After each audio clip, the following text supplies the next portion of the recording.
Released in summer of 2013 for iOS, Racing Rivals is yet another drag racing game for the iPhone and iPad.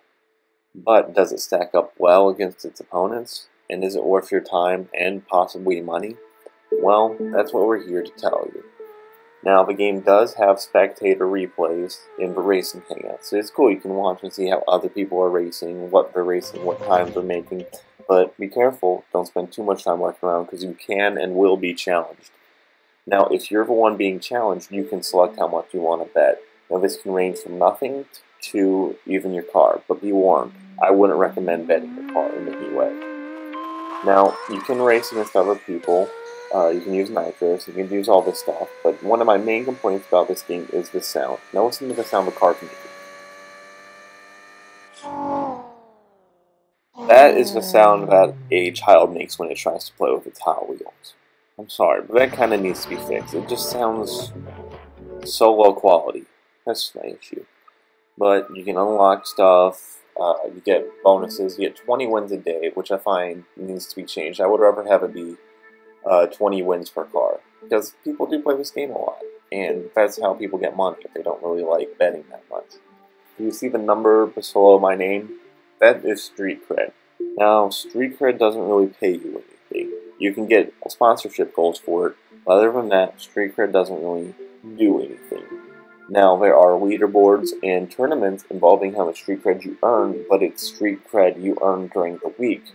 And there is an overall leaderboard, but you don't really win anything from being on it. You can challenge other people. If they do not want to accept your challenge or they time out, it'll just say chickened out. It won't really affect you in any way. Aside from the racing hangouts that you see in multiplayer, there's also Turf Wars hangouts. Now, you need to be in a team to participate in Turf Wars, and also it is very competitive. I repeat, very competitive.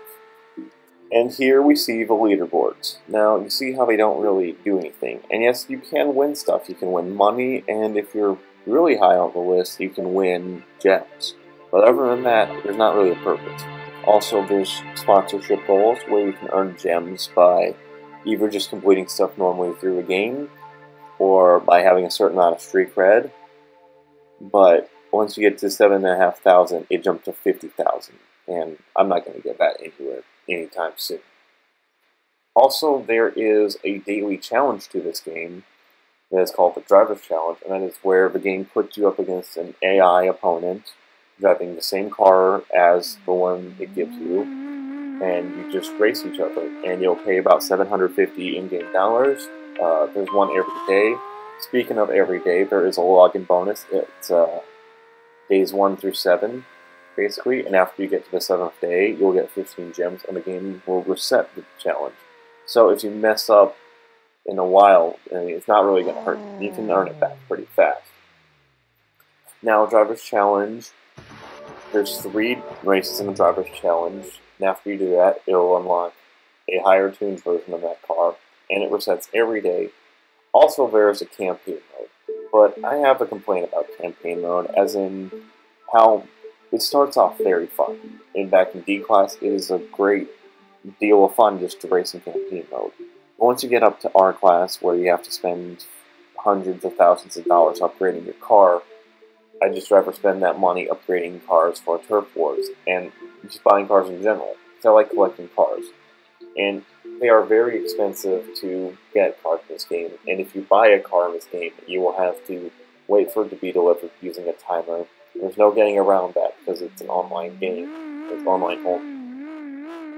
But you can pay for the car to be delivered faster using gems. But I wouldn't recommend doing that. I would just recommend spending gems on new cars that you can pick up. And they get delivered instantly. And they're kind of rare. Some cars are rare, other cars are not. And it's fun to mess around with.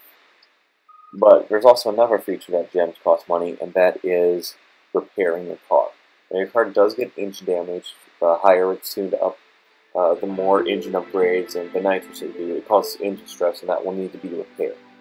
Now, it can be repaired for an in-game path, but you'll have to wait, or you can just repair it using gems instant.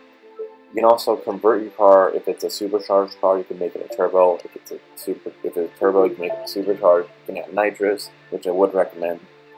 But the game does feature very good visual customization, except for rims, because there's only a handful of rims in this game that are, I would say, reasonably priced. There are some rims that cost 500 gems, which I think is ridiculous. There's some rims that cost $37,000. There's rims that cost $375,000. And if you want to buy a part, you can just purchase it using the in-game cash, and then it will be installed in from a matter of seconds to hours. There's a large variable amount of time. And it does feature in-app purchases, such as in-game cash and gems. But gems are kind of expensive, especially if you want to buy an R-Class car. Now when you first play the game, cars are all going to cost gems. Once you beat the boss of the campaign level, it will unlock some cars from that level. So don't be worried if all the cars need gems. You will unlock some that are cash. But there are cars that do cost gems, and the cars that cost gems, if it's in a higher class, are extremely expensive. Like this Nissan Nismo, that costs about 40 real dollars. Now, that's just a little much in my opinion. If you want to get a simple car like the Nissan Skyline 2000 GTR, that's just not that much gems at all. Now, you can't purchase performance upgrades strictly through gems, but you can purchase customization upgrades through gems. Now, there are free upgrades. I'm going to tell you that too. There's our in-game cash upgrades, so don't be worried about that. But see what I just did to my McLaren. Those are all gem parts. But I have cars that, like the Skyline, that's what it looks like in the showroom when you first buy it, and that's what I turned it into. The same goes for my R33 Skyline. That's what it looked good for, and that's what I turned it into. But if there's one thing I really do not like about this game, it is the mechanical boost option. It's basically paying to win. And the higher class your car is, the higher tuned it is, the more horsepower you can buy for a couple of races. And that's just pay to win. Textbook pay to win. But let's end this review on a good note. The game does look visually stunning. Now, it doesn't look as good on the iPad as it does the iPhone, but on my iPhone 5S, the first thing I thought was Forza. Alright, let's break this down. The good being that the cars are very diverse, and they look great. It does feature some free tuning options, and the tuning options for visual customization I would rank highly. The racing is fun, the betting is fun, and the betting seems to work very well. Now, the bad has to be the hefty in-app purchases price, the pay-to-win mechanic of boosting your own car, and very long wait times for certain parts. Especially when you get to R-Class, even the first upgrades are going to take you about 3.5 hours.